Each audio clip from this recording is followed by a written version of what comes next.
So the next speaker will be Dr. Alma Munoz. She is internal medicine specialist from the Mexican Institute of Social Security, and she's going to talk us about the virological failure. Thank you. Morning. I want to thank the CFAR for this opportunity to present this talk entitled Associated Factors to Virologic Failure among Antiretroviral-Naive HIV-positive patients at the Regional Hospital of the Mexican Institute of Social Security, that is well known as IMSS, in Merida, Mexico.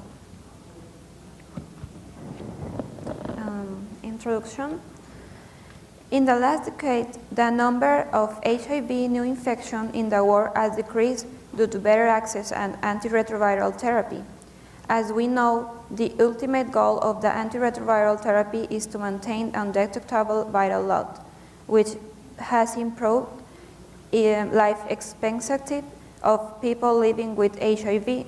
For example, among ARV-naive patients, approximately 80% have good response to the treatment.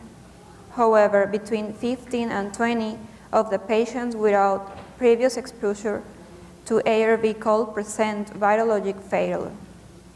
When the goal of ART is not achieved, the risk of the developing resisting antiretroviral drugs increase, which can lead to virologic and immunologic failure and opportunistic infections. There are different definitions for virologic failure.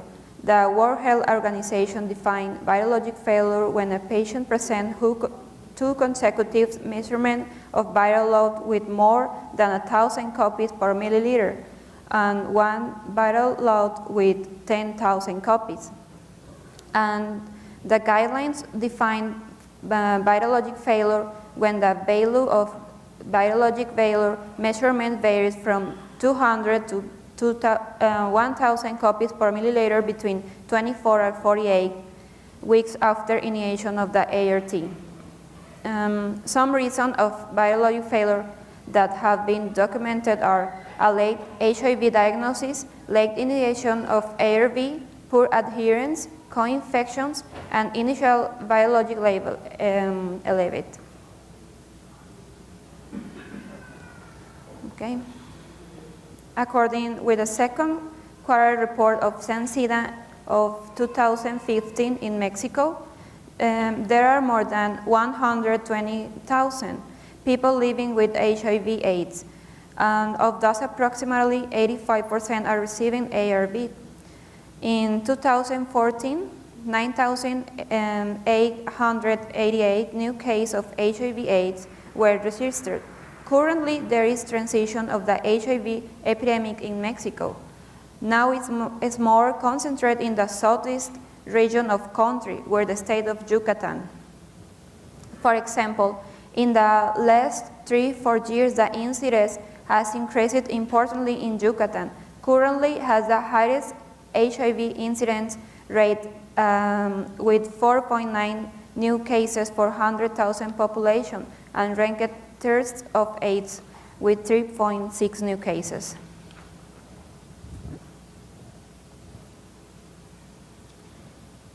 Objective. The objective of the present study was to determine the frequency of virologic failure and factors associated among HIV-positive patients receiving antiretroviral therapy naive in the IMSS Regional Hospital in Merida. Okay. Study design. This is a retrospective cohort study, and our data was obtained from the medical records of HIV patients that received care in IMSS between 2003 and 2013. We considered all the medical records of patients with HIV diagnosis since 2003, and according with the sample size calculation we included in the analysis, 150. The critical selected the medical records were patients with more than 18 years and age and patients with ARV-naive. The outcome was virologic failure. The primary variables of interest were demographics, for example, sex, age, if they used alcohol, drugs, or smoke. time since HIV and AIDS diagnosis, time of ARV, initial CD4 and viral load, comorbidity, co-infection, and adherence. This is secondary data analysis. We included descriptive studies, frequencies, median, and mean. In the bivariate analysis, we compared the characteristics, the clinical variables of HIV patients who present virologic failure with those who did not. For continuous variable, we used a t-test and categorical variable chi-squared. Finally, the multivariate model was developed by manually entering factors with significant bivariate association with p-value less than 0.1. The final model contained only variables significant at p-value less than 0.05. Results.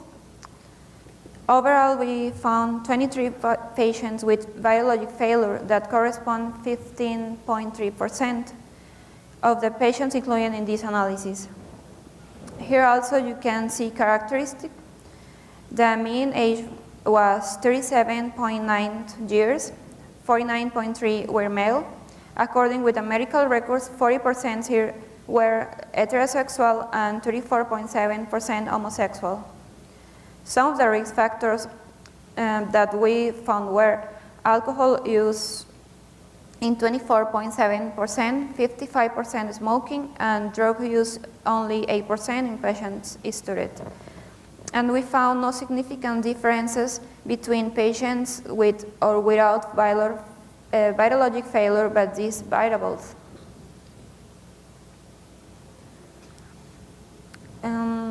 3/4 of the patients had years with HIV diagnosis.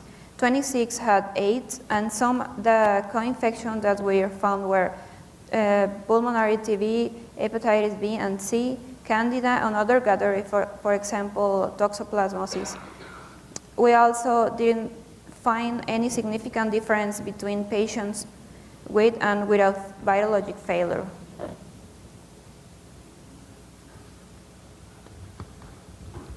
Continuing with the clinical variables, here we can see that most patients initiated ARV treatment between days and months. However, even though the lowest percentage initiation ARVs after years of HIV diagnosis, we found to be higher in patients who had virologic failure. We also found that patients with virologic failure was less likely to report adherence to their regimens of ARVs. About the type of ARVs used, I want to mention that this is a long list because we are considering data of 10 years and definitely there has been a lot of change of ARVs. Here's a list of the ARVs that were used more often at IMSS in the time when this analysis was conducted. For example, Truvada, Fabians, Convivir. We also found interesting that patients who had virologic failure were less likely to ritonavir and more likely to use abacavir, lamivudine, and samivudine.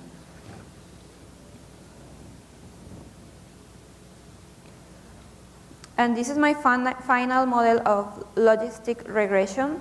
We found that the initiation of ARV therapy after years of HIV diagnosis was the only factor independently or possibly associated with virologic failure. And the report of good ARV adherence, more 95%, was independently and negatively associated with virologic failure. We also found interesting that use the ritonavir as a factor negatively associated with virologic failure. However, we need subsequent analysis and more data in order to confirm this association.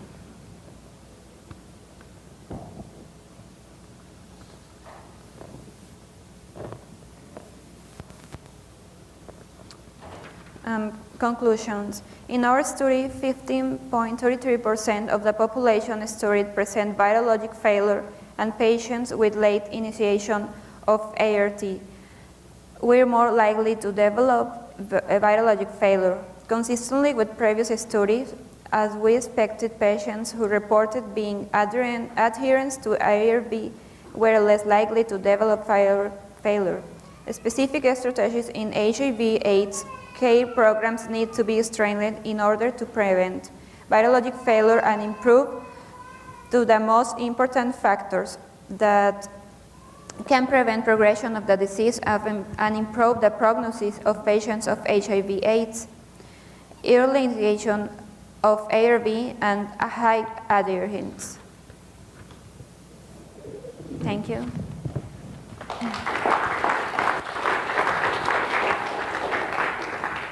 Thank you very much. Now we are open to discussion. Hi, thank you for that nice talk. I was curious about the Candida opportunistic infection category that you talked about. Were those invasive Candida infections, Candida esophagitis, or did you include all mucocutaneous candidiasis?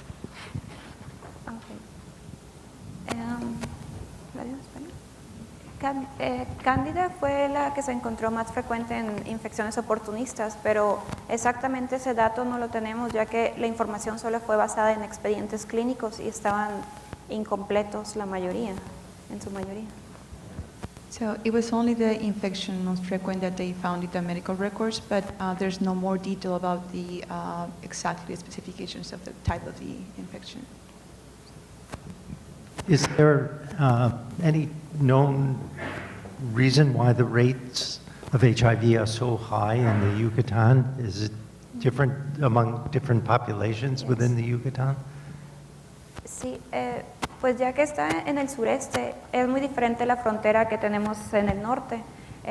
Ahí hay muchos pacientes de Salvador, de todo lo que es también el sureste y Centroamérica. Y ya ha cambiado en los últimos 5 años, ya la incidencia es mayor en el sureste que en el norte, que en la frontera norte del país. So one of the reasons that is increasing in the south eastern region of Mexico could be the migration, because they have some patients from El Salvador and Central America, and this is one of the reasons that maybe, but it changed, now it's increasing.